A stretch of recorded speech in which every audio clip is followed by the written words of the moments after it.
د پولیو یا ګوزڼ ناروغۍ په له منځه وړلو کې باید هر وګړی خپل مسؤلیت ادا کړي. دا څرګندولې مرستیال والي الحاج شهزاده مظلومیار د پولیو واکسین د تطبیق او همغږۍ په میاشتنۍ غونډه کې وکړي. کوشش به دای هلې ځلې باید دای چې نور خپلې هلې ځلې کوششونه تند تیز کړو، لکه د پولیو کوم دغه چې دی د فلج یا ګوزڼ دا ډېر خطرناکه مرض دی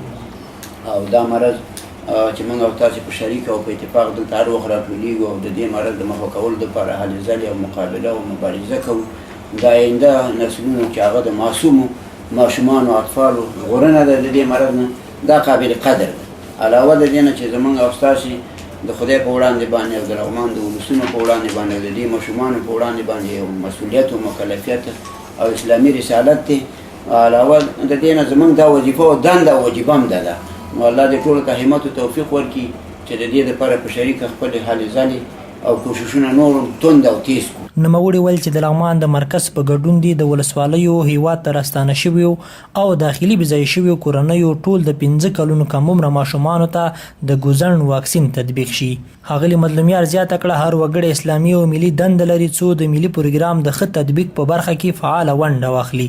او د دې نه جوړېدونکې ناروغۍ په مخنیوي کې دي جدي ګامونه واخیستل شي. غونډه د کلام الله مجید په څو مبارک آیاتونو سره پیل شوه، ورپسې د ارشاد حج اوقافو پوهنې کلیو بیا رغونې د ښځو چارو پوهنتون کار ټولنیزو ریاستونو مدني فعالانو استازو د عامې روغتیا مسؤلینو وار سره خپل راپورونه چې د واکسین د عامه پوهاوي په برخه کې ترسره کړي وو د غونډې مشرتابه ته معلومات وړاندې کړل. دوی ژمن شول چې د پولیو یا ګوزڼ ناروغۍ په مخنیوي د واکسین تطبیق کې به پوره ونډه اخلي او یاد پیغام به کلیو بانډو ته رسوي. د عامې روغتیا ریاست د واکسین د برخې مسؤلینو تیاریا وخت چې داسې پروګرامونو ته به لومړیتوب ورکړي ترڅو د واکسین په اړه عامه پوهاوی شوی وي او ترڅنګ راتلونکي واکسین په ښه ډول تطبیق شي. مرستیال والي ښاغلي مظلومیار په خپلو خبرو کې له دوی د راپورونو تر اورېدو وروسته د مننې ترڅنګ خوښي وښوده چې د خپلې سپارل شوې دندې په ښه ډول سرته رسوي. یوه خبره قابل قدر دا ده چې الحمدلله ما چې په دې ګزارشات کې وکتل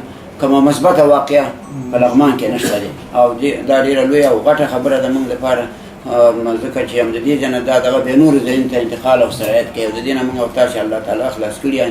آینده دې الله تعالی موږ او تاسې له دغه مرض نه یوازې لغمان ولایت نه بلکې 4 ولایتونه ټول افغانان دې الله تعالی د دغه مهلک مرض نه وساتي. نوموړي ویل چې د عامې روغتیا او د دې غونډې برخوال او استازي باید د اوس څخه زیات د دغې شومې ناروغۍ په مخنیوي کې لا ګړندي ګامونه واخلي ترڅو کور په کور ماشومانو ته واکسین تطبیق شي. مرستیال والي زیاته کړه کومې سیمې چې د واکسین د تطبیق څخه د شمېر ستونزو له امله پاتې کیږي یا د کمیټې تثبیت تشخیص او تر څېړنې وروسته ریپورټ ولایت مقام ته وړاندې کړي ترڅو یې د ستونزو د حل لپاره کار وشي.